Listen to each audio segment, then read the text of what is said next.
Olá, vamos continuar falando sobre rações extrusadas para camarão, segunda parte do artigo, tá? Nós havíamos parado justamente nesse ponto 6, tá? O tópico 6, que trata das vantagens das rações extrusadas para camarão, certo? Vamos ver aqui.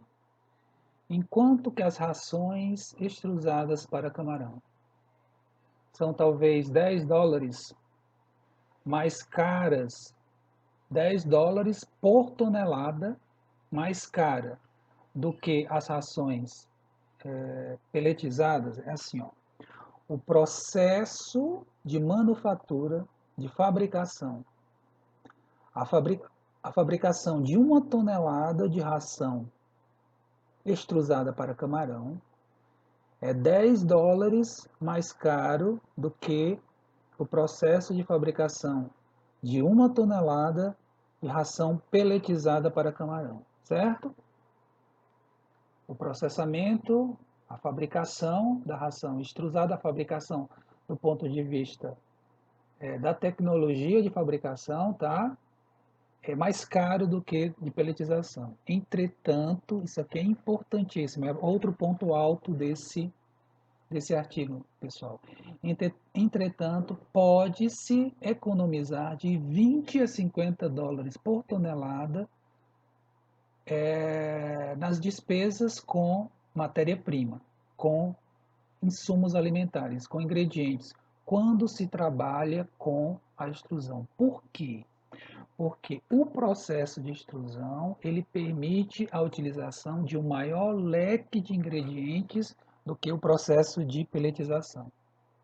Porque o processo de extrusão ele trabalha com maiores temperaturas, maiores umidades, maiores pressões, maiores forças de cisalhamento do que o processo de peletização.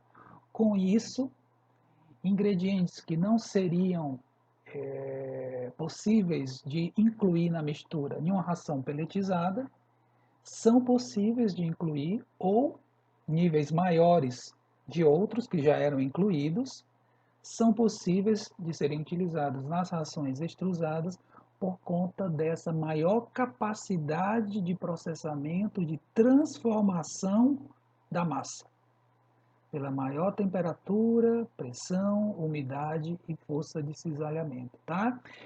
Essa possibilidade de utilizar outros ingredientes que a peletização não usa, ou usar níveis maiores de determinados ingredientes do que utilizados na peletização, permite que o fabricante da ração, a fábrica, economize de $20 a $50 por tonelada, tá? Com despesas por tonelada de ração extrusada produzida nas despesas com matéria-prima. Aí ele fez aqui um balanço, né? Quanto pode ser economizado para produzir para a produção de uma tonelada de ração extrusada, quando comparado à ração peletizada, de $10 a $40. Esse ponto é importantíssimo, pessoal. É dito geralmente que as rações extrusadas são mais caras que as peletizadas. Pode ser que sim, pode ser que não. Se você trabalhar com os mesmos ingredientes na extrusada que você utiliza na ração pelletizada, certamente essa ração extrusada vai ser mais cara, tá? Porque o processo de fabricação ele envolve maiores gastos de energia, tá? O investimento é consideravelmente maior, porque são máquinas mais caras. Você vai ter que trabalhar com parâmetros que exigem maiores despesas, né? Maiores custos operacionais nesse processo de extrusão quando comparado ao da peletização. Entretanto, você pode trabalhar com diferentes fórmulas, fórmulas mais econômicas nas rações extrusadas, tá? Porque as alterações que a extrusão realizam nessa massa, nesses ingredientes, vão levar à obtenção de rações de alta digestibilidade, mesmo quando você utiliza ingredientes que dentro da peletização seriam menos digestíveis, tá? O que é que acontece? Como o processo de peletização não trabalha com parâmetros tão elevados que levem a transformações tão efetivas dos alimentos, os fabricantes de ração peletizada eles são obrigados a trabalhar com ingredientes de melhor qualidade, tá? Para compensar essa menor capacidade da máquina de processar. Já no caso dos produtores de rações extrusadas, como a capacidade de transformação, como o processamento, a capacidade de processamento das máquinas do processo é grande, permite, né, possibilita ao fabricante trabalhar com ingredientes de menor qualidade e ainda assim obter um produto, uma ração pronta de alta digestibilidade, tá? A redução das despesas com as matérias-primas no processo de extrusão é obtida pela substituição. Ele deu um exemplo aqui, o Dr. Chamberlain deu um exemplo aqui bem real, tá? De que forma as despesas com a produção de rações extrusadas podem ser menores do que com as peletizadas no que se refere à seleção ou escolha dos ingredientes. No processo de extrusão, pode-se trabalhar substituindo níveis altos de farinha de trigo por níveis menores, tá? Ou utilizar amidos que sejam mais econômicos do que o amido de trigo. Isso é possível porque a alta umidade, temperatura e pressão dentro das extrusoras que levam a uma gelatinização praticamente completa do amido permite trabalhar com a ampla faixa de amidos, tá? Eu considero esse talvez o ponto mais interessante e importante do artigo. Você trabalhando com a peletização, ração de camarão de maior hidroestabilidade, você quase que é obrigado a trabalhar com altos níveis de farinha de trigo. Isso vai encarecer muito os custos de produção. Se você estiver trabalhando com rações extrusadas, tá? Se você estiver conseguindo, se você tiver esses avanços tecnológicos que permitam você trabalhar com rações extrusadas para camarão que afundem, certo? Isso vai permitir você trabalhar com uma maior leque de opções de amido. Você pode trabalhar com amido de arroz, por exemplo. Quem sabe trabalhar até com amido de milho, né? Você pode trabalhar talvez com amido da mandioca, com o de arroz com certeza. O de arroz com certeza, certo? Você vai obter, mesmo trabalhando com o amido que não gelatiniza tão bem quanto o amido de trigo, tá? O amido de arroz não gelatiniza tão bem quanto o amido de trigo. Entretanto, você coloca esse amido de arroz numa mistura que vai entrar numa máquina, que é a extrusora, que vai vai aplicar alta temperatura, umidade e pressão, que vão levar mesmo esse amido de arroz que tem maior dificuldade de gelatinizar a uma gelatinização completa, tá? Vejam aqui essa tabela, tá uma tabela muito boa, eu achei excelente esse artigo, né? O cara, ele ser presidente da GAA, né, pessoal, não podia ser um profissional qualquer, porque de fato ele tem muitas qualidades, tá? O Dr. Chamberlain. Olha aqui, parâmetros da peletização e extrusão, umidade, 15 a 18% de umidade na peletização versus 25 a 33% na extrusão. Mais umidade, mais fácil a massa cozinha. Temperatura, 85 a 95 graus Celsius, peletização, contra 120 a 140 na extrusão. Tá? Pressão, 1 atm, diferença enorme aqui. As diferenças são enormes. Pressão 1 atm na peletização versus 5 a 8, pode chegar a 8 atms, 8 vezes maior a pressão na extrusora. Pressão ali contra a matriz, tá? A força que o parafuso de Arquimedes empurra essa massa contra essa matriz. Imagina aí como não deve ser feita um equipamento, uma máquina dessa, tá? A qualidade que deve ter para não explodir isso daí, certo? Grau de gelatinização do amido, entre 50% e 60%. Na peletização, na extrusão passa de 80%, pode chegar a 85%, quem sabe até gelatinização completa de 100%, certo? Vamos em frente aqui. Isso é possível porque a alta umidade, temperatura e pressão, já falamos, dentro das extrusoras, vai levar a uma gelatinização quase completa do amido, de tal forma que é possível trabalhar com uma faixa mais ampla ou com um leque maior de amidos. O cozimento mais completo dos alimentos extrusados também faz com que haja um aumento na digestibilidade energética desse alimento, tá? A própria digestibilidade dos amidos, né? Vai aumentar, certo? A proteína desnaturada, os aminoácidos mais facilmente assimilados, enfim, a digestibilidade aumenta. E além disso, diminui a contaminação bacteriana. Você vai ter uma menor contaminação bacteriana quando comparado aos alimentos peletizados. Portanto, os sistemas de extrusão têm um potencial consideravelmente. Os sistemas de extrusão têm. Não, é o seguinte: além disso, os sistemas de extrusão eles têm um potencial considerável para melhorias, para avanços. O que é isso aqui? Os avanços na peletização praticamente chegaram ao limite. Não se consegue vislumbrar, visualizar, não se consegue imaginar praticamente mais nada que se possa fazer em termos de peletização. Se chegou ao máximo de avanço tecnológico, tá? Isso ainda não aconteceu no processo de extrusão. Ainda tem margem aí, ainda tem espaço para mais desenvolvimento, mais avanços, novas tecnologias de extrusão, tá? Por exemplo, alimentos extrusados utilizam níveis relativamente altos de umidade, tá? Acabamos de ver isso, né? Pode chegar aí a 33% de umidade, bastante, certo? Umidade, essa aí, pessoal, é a umidade da massa que entra no cilindro da extrusora, certo?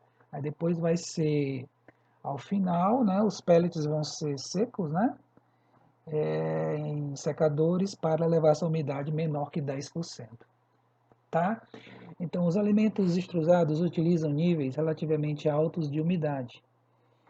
Essa umidade pode ser adicionada na forma de saborizantes, flavors, né? Ou melhoradores de palatabilidade, palatabilizantes, tais como solúveis de pescado. Olha só como é interessante. No lugar de você simplesmente adicionar água limpa, água doce, né? Você adiciona aí uma solução nutritiva, uma solução rica em atrato palatabilizantes.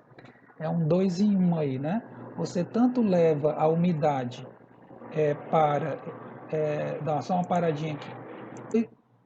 É um 2 em 1 aqui. Você tanto leva a umidade para o nível desejado, tá? 30%, por exemplo, como ao mesmo tempo aquela solução vai estar incorporando atrato palatabilizantes. Pode usar o solúvel de pescado, tá?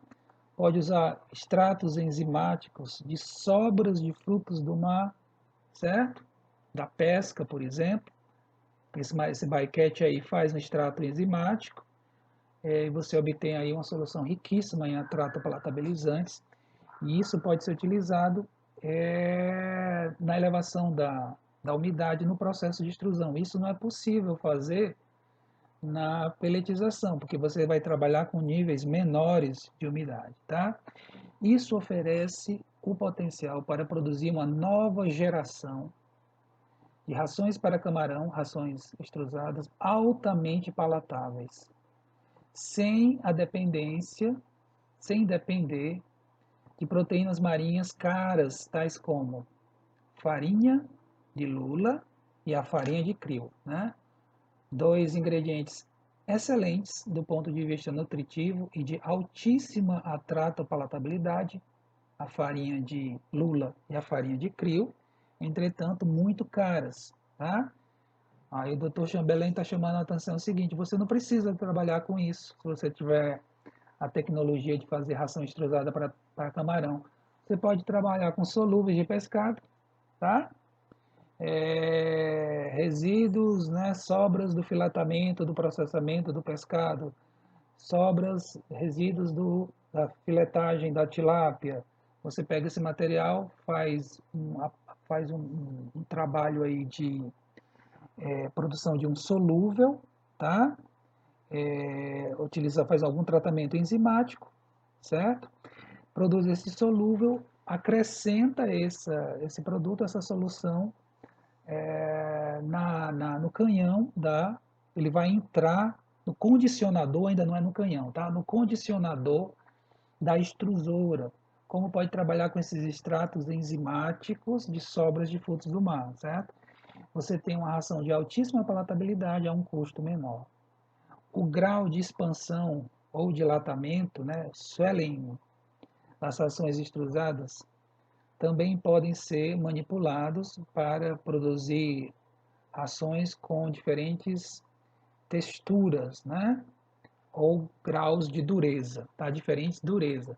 Então a coisa está tão avançada agora, pessoal, que é possível não só produzir pellet extrusado que afunde rapidamente, como você pode até dosar, graduar, né?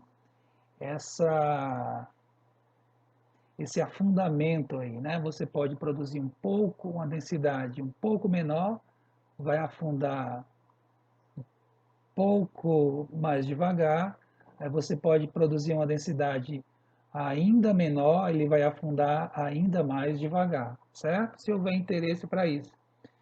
Mas de tal forma, com essa mudança, essas pequenas mudanças quase sutis na densidade, você consegue produtos, pellets com durezas, né? Texturas diferenciadas. Tem que pesquisar para ver se tem importância, né? Essas diferentes texturas ou durezas, dureza provavelmente, né? Por conta, o camarão vai raspar ali, né? A superfície externa do pellet, se ele encontra um pellet menos duro, né? De uma textura mais adequada, né? Para esse comportamento alimentar dele, eu acho que ele acaba se alimentando, ingerindo mais, tá? Então, a expansão do pellet é uma função da fragmentação do amido, também conhecida como destrinização, fragmentação do amido, que pode ser controlada pelo grau de força de cisalhamento aplicado pelo parafuso da extrusora, certo? Esse foi o ponto 6, vantagens das rações extrusadas para camarão, tá? Um ponto interessantíssimo, né? Porque fala que, contrário ao pensamento comum que as rações extrusadas em todas as situações são mais caras que as pelletizadas, o Dr. Chamberlain está dizendo não. Como elas permitem você trabalhar com a maior gama, a maior variedade de ingredientes, de insumos alimentares, e ainda assim obter produtos de alta qualidade, alta hidroestabilidade e digestibilidade, você trabalha com itens mais baratos e de tal forma que, quando vai fazer as contas, você pode até obter um produto extrusado mais barato do que um pelletizado, contrariando aí o pensamento comum. Ele deu um exemplo claro, né? Você pode diminuir bastante ou até substituir o amido, a farinha de trigo das rações peletizadas para camarão por outros amidos, como por exemplo o amido de arroz, né? A quirera de arroz, por exemplo. Vamos para o ponto 7, tá? Que é justamente desempenho das rações extrusadas. Vamos ver aqui. Desempenho das rações extrusadas. Um estudo com a duração de 12 semanas, realizado no ano 2000 pelo Albert Tacon, né, que é famosíssimo, e colaboradores no Instituto Oceânico, no Havaí, eles compararam o seguinte: eles tinham a mesma fórmula, exatamente a mesma fórmula de ração, só que uma foi pelletizada e a outra foi extrusada. Na verdade, eles tinham dois diferentes tamanhos de pellet, tá? Então, eles tinham a mesma receita, os mesmos ingredientes, níveis de inclusão, uma foi pelletizada e a outra foi extrusada. Essas rações testes foram oferecidas a camarões, mantidos em tanques estocados com 50 animais por metro quadrado, tá? E os resultados mostraram o seguinte: maior sobrevivência e ganho em peso dos camarões alimentados com as rações extrusadas, tá? Maior eficiência alimentar, melhores fatores de conversão alimentar da ração extrusada, tá, pessoal? Mesmos ingredientes, mesma fórmula, processos distintos. Peletização versus extrusão. Os camarões que receberam a ração extrusada cresceram mais, sobrevivência foi maior, conversão alimentar foi maior. Esses resultados foram posteriormente validados em escala comercial na Coreia, na Malásia e aqui no Brasil. Efeitos nutricionais negativos associados à destruição da lisina causada pela reação de Maillard, que é um processo de escurecimento não enzimático causado pela interação de açúcar simples com aminoácidos, pode ser evitada pela exclusão de açúcares redutores nas fórmulas que vão para a extrusão. Um dos problemas que pode acontecer na extrusão é essa reação de Maillard, tá?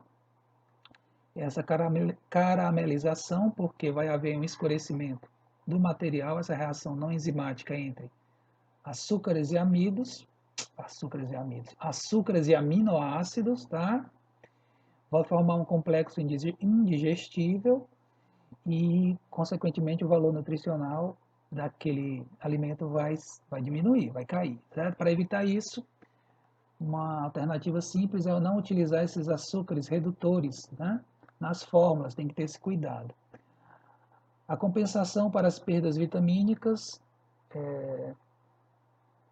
que geralmente podem ser um pouco maiores no processo de extrusão, quando comparado com a pelletização. Essa compensação dessas perdas vitamínicas pode ser facilmente alcançado por você realizar uma fortificação um pouco maior nos premixes. Trabalha com premix um pouco mais reforçado de vitaminas, premix que se destina à produção de ração extrusada para camarão, certo? Esse foi o ponto 7, desempenho das rações extrusadas. Chegamos às conclusões do artigo nessa segunda parte. Vamos ver aqui as conclusões, tá? Conclusões.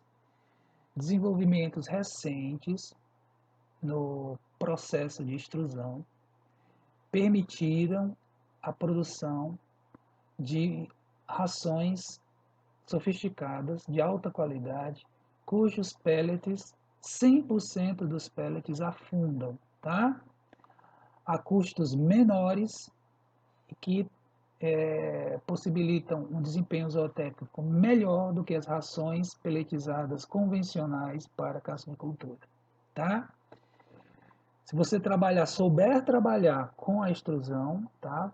Para você conseguir rações extrusadas mais econômicas que as pelletizadas, de alta qualidade, não é uma pelletizada qualquer, tá, pessoal? É aquela pelletizada que vai trabalhar com farinha de trigo de boa qualidade, de excelente qualidade, que vai levar a maior pelletização, grau de gelatinização do amido, tá? Você vai trabalhar com essas pelletizadoras que tenham esses avanços tecnológicos que permitam um maior grau de gelatinização.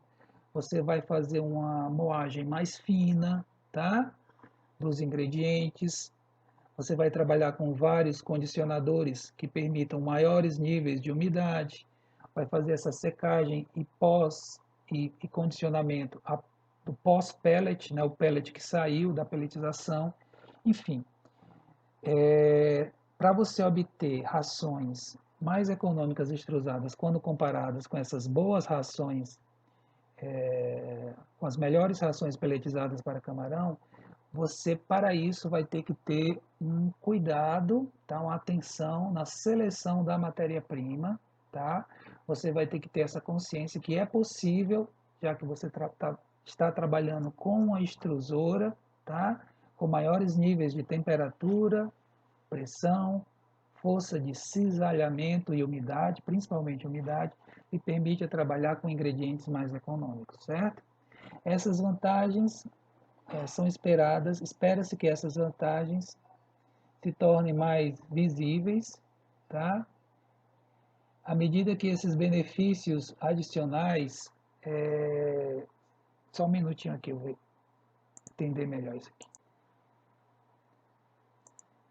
Então, essas vantagens da extrusão em relação à pelletização, espera-se que essas vantagens se tornem ainda mais evidentes à medida que os benefícios adicionais da adição de maiores níveis de líquidos, essas soluções aquosas ricas em atrato palatabilizantes, à medida que se avance, se tem um maior controle do grau de expansão ou dilatamento dos pellets, e à medida que o processo de pasteurização aumente, né, que é aquele processo de redução de carga microbiana, aconteçam durante a extrusão, tá? O que ele está falando aqui é o seguinte, é aquilo que ele falou antes, né? Como existe uma margem, espaço para mais avanço tecnológico na extrusão, no processo de extrusão, você ainda pode, os fabricantes, né, a indústria ainda pode se beneficiar ainda mais, produzir rações para camarão de qualidade ainda mais superior, mais digestíveis, mais atrato-palatáveis, de hidroestabilidade ideal ou ótima, tá? Essas foram as conclusões do artigo. Vamos para as considerações finais para nós encerrarmos o artigo. Pessoal, o que é que eu posso dizer para vocês? Não há dúvida de que o processo de extrusão ele tem um potencial muito maior para produzir rações mais digestíveis, de melhor qualidade, de maior hidroestabilidade que as rações pelletizadas. Isso não quer dizer que não é possível fazer rações pelletizadas para camarão de boa qualidade ou até qualidade muito boa. Claro que é possível fazer isso. Só que geralmente as melhores rações pelletizadas para camarões são caras, tá? Como é uma atividade econômica que visa o lucro, seria importantíssimo obter uma qualidade tão boa a um custo menor. E a extrusão possibilita isso, tá? Ele deu um exemplo claro, né, de como que uma ração extrusada consegue produzir uma ração. Primeiro tem que afundar, né? Senão não vai dar certo, vai comprometer a atividade muito, a atividade alimentar dos camarões. Ela tem que afundar, tá? Extrusada que afunda. Só que isso, com esses avanços tecnológicos, né? A mudança no desenho do parafuso de Arquimedes, a velocidade de trabalho do parafuso, mudança na configuração da matriz, esses respiradores ou suspiros a vácuo, né? No cilindro da extrusora, levaram aos fabricantes a produzir rações extrusadas para camarão que afundem rapidamente na água, tá?